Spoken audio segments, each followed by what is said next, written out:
11व्या हप्त्याची तारीख फिक्स झाली। आता वाटप लगेच सुरू करण्याचे आदेश दिले आहेत। 21 जिल्ह्यामध्ये निधी मंजूर। आता कोणत्याही क्षणी मेसेज येणार, पण 11वा हप्ता सर्व बहिणींना मिळणार नाही। तसेच 11वा हप्ता फक्त या 12 बँकेत जमा होणार। दुसऱ्या बँकेत खाता असेल तर पैसे येणार नाही। मेच्या हप्त्याची यादी फायनल, पण फक्त 1,35,00,000 बहिणींचे अर्ज मंजूर। मुख्यमंत्र्यांनी घोषणा केली। आता आम्ही आज आढावा घेत होतो, 1,35,00,000 फॉर्म हे क्लिअर झालेले आहेत। 30,00,000 महिलांचं राहिलंय। आता पुढच्या 4-5 दिवसात त्या 35,00,000 महिलांचंही आम्ही जोडून घेऊ। काळजी करू नका, त्यांनाही पैसे मिळणार आहेत। लाडकी बहीण योजनेच्या 11व्या हप्त्याचं सर्व नियोजन पूर्ण झालेलं आहे। 21 जिल्ह्यात वाटपाला मंजुरी दिलेली आहे, पण हे पैसे सर्व बहिणींना मिळणार नाही। ज्या बहिणी हे 4 नियम पाळतील आणि 2 कागदपत्र जमा करतील त्यांनाच 11वा हप्ता लगेच जमा होणार आहेत। आता ही कोणती नवीन 2 कागदपत्र आहेत आणि कोणते 4 नवीन नियम 11व्या हप्त्यासाठी लागू केले आहेत लगेच पाहून घ्या। जर 11व्या हप्त्याच्या यादीत नंबर लावायचा असेल तर तुम्हाला ही 2 कागदपत्रे जमा करावीच लागतील। 11व्या हप्त्याचं नियोजन पूर्ण झालेलं आहे। उपमुख्यमंत्री अजितदादांनी दिली माहिती। लाडक्या बहिणींच्या निधीचं नियोजन करा अशी माहिती उपमुख्यमंत्री अजित पवार यांनी दिली। लाडक्या बहिणींना तातडीने पैसे देण्याचा प्रयत्न केलेला आहे, बजेटमध्ये तरतूद केलेली आहे। 11व्या हप्त्यासाठी आता सरकारने 21 जिल्ह्यामध्ये वाटपाला मंजुरी दिलेली आहे। मे महिन्याचा हप्ता जमा होत आहे, पण मे महिन्याचा हप्ता जर तुम्हाला पाहिजे असेल तर एक काम तुम्हाला अर्जंट करायचं आहे, अशा सूचना सरकारने दिलेल्या आहेत। लाडक्या बहिणींसाठी एप्रिलच्या हप्त्याला उशीर झाल्यामुळे मेचा हप्ता अर्जंट सुरू करण्याचे आदेश दिलेले आहेत। स्वतः मुख्यमंत्र्यांनी आदेश दिला। आता येणाऱ्या 3 ते 4 दिवसामध्ये लाडक्या बहिणींना पैशाचं वाटप होणार आहे। स्वतः महिला बालविकास मंत्री आदिती तटकरे यांनी वेळापत्रक सांगितलं। आणि आज जवळपास 2,52,00,000 पेक्षा अधिक महिलांना आम्ही दर महिन्याला हा लाभ त्या ठिकाणी पोहोचवत आहोत। लाडक्या बहिणींच्या साठी मुख्यमंत्री माझी लाडकी बहीण या योजनेसाठी जवळपास 36,000 कोटींची तरतूद। मे महिन्याचा 11वा हप्ता लाडक्या बहिणींच्या खात्यात जमा होणार, पण त्यासाठी हेच 12 बँक खाते आवश्यक।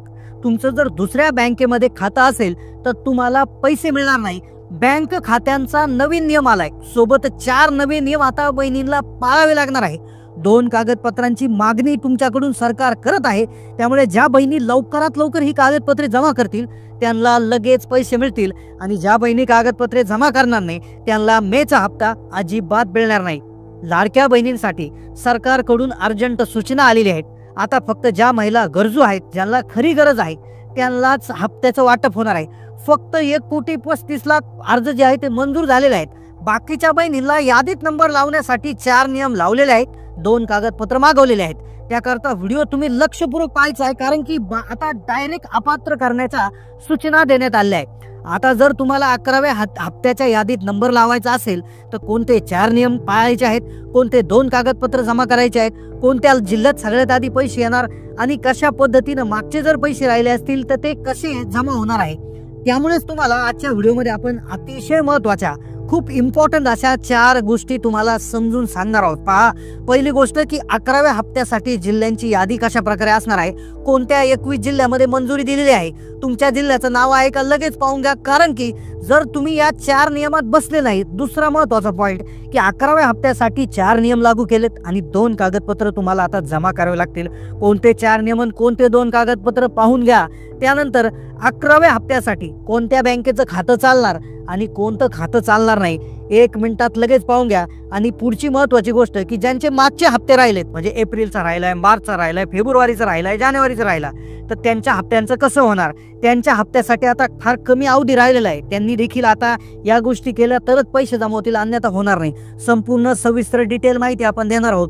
खूप महत्त्वाची अर्जंट सूचना सरकारकडून आलेली आहे। जर 11वा हप्ता तुम्हाला खात्यात मिळवायचा असेल तर तुम्ही हा व्हिडिओ 2 मिनिटं पहा।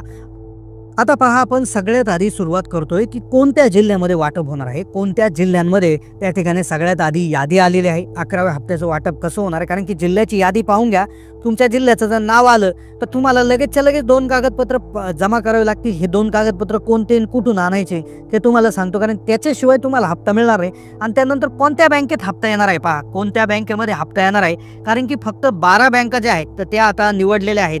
12 बँकेव्यतिरिक्त जर तुमचं खातं असेल तर तुम्हाला प्रॉब्लेम त्या ठिकाणी होऊ शकतो. आता पहा, याच्यामधली पहिली बँक आहे बघा, पहिली बँक जी आहे बँक ऑफ बडोदा. आता बँक ऑफ बडोदामध्ये तुमचं खातं असेल तर कमेंट करा. बँक ऑफ बडोदामध्ये सगळ्यात लवकर पैसे येत असतात, कारण की नॅशनलाइज बँक आहे, RBIचं त्या ठिकाणी यावर नियंत्रण आहे. पुढची बँक आहे पहा bank of India. Bank of इंडियामध्ये तुमचं खातं असेल तर तुम्हाला देखील सगळ्यात लवकर त्या ठिकाणी पैसे जमा होणार आहेत. त्यानंतर पुढची बँक आहे पहा bank of Maharashtra. Bank of Maharashtra BOM मध्ये जरी तुमचं खातं असेल तरी देखील लवकरात लवकर तुम्हाला पैसे जमा होतील. त्यानंतर कॅनरा बँक आहे, इकडे काही ठिकाणी तिला कॅनडा बँक म्हणतात, पण ती कॅनरा बँक आहे, ही देखील नॅशनलाइज बँक आहे, राष्ट्रीयकृत बँक आहे. तर हिच्यामध्ये देखील सगळ्यात आधी पैसे येतात. त्यानंतर आता जर तुमचं पोस्टात खातं असेल तर तुम्हाला शेवटी एक सूचना सांगणार आहे, कारण पोस्टात एक प्रॉब्लेम झाला आहे. पण पुढची बँक आहे पहा सेंट्रल बँक ऑफ इंडिया.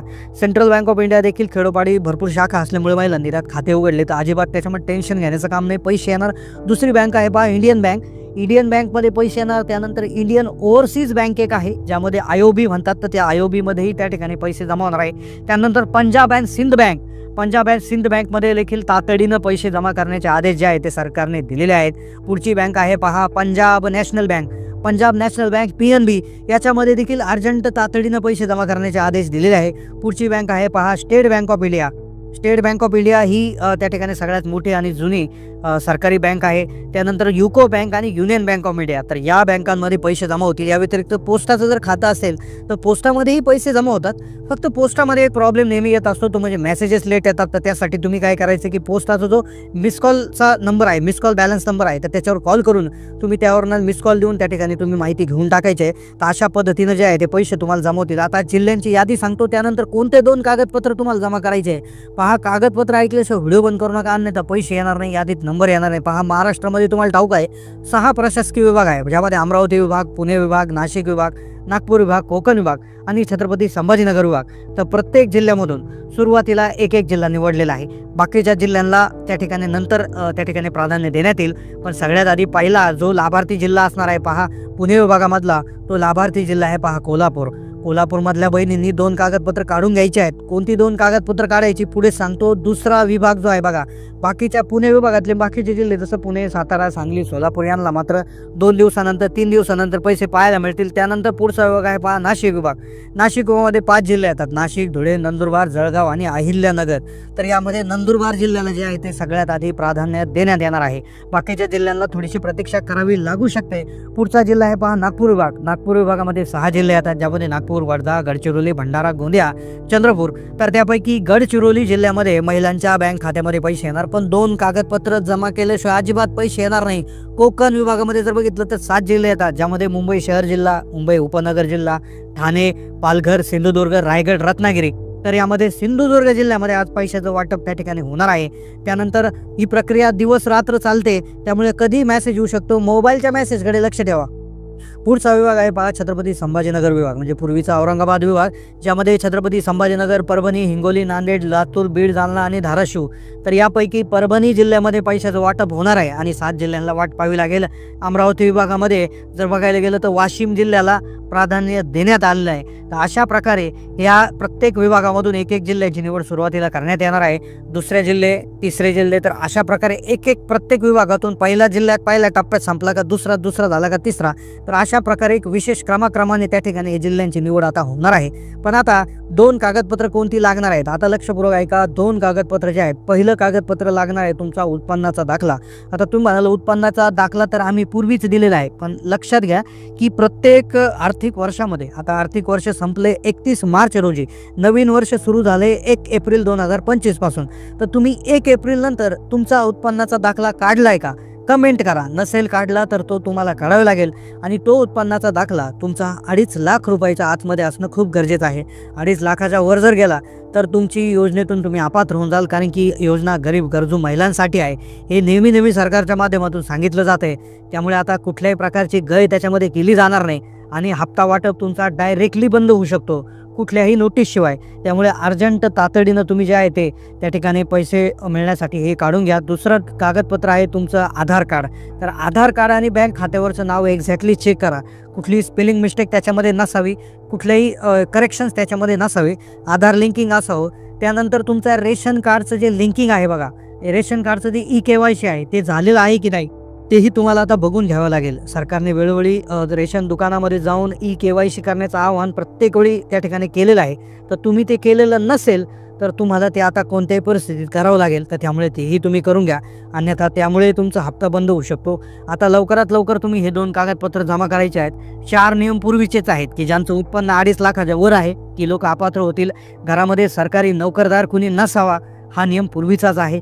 आयकरदाता, घरामध्ये जर कुणी आयकरदाता असेल, आयकरदाता म्हणजे जो कोणी असा खाजगी नोकरीला व्यक्ती जात असेल पण त्याला एक पगार इतका जात असेल की त्याला इन्कम टॅक्स भरावा लागतो, तर अशा प्रकारच्या घरातील त्या ठिकाणी यांचा लाभ बंद होऊ शकतो.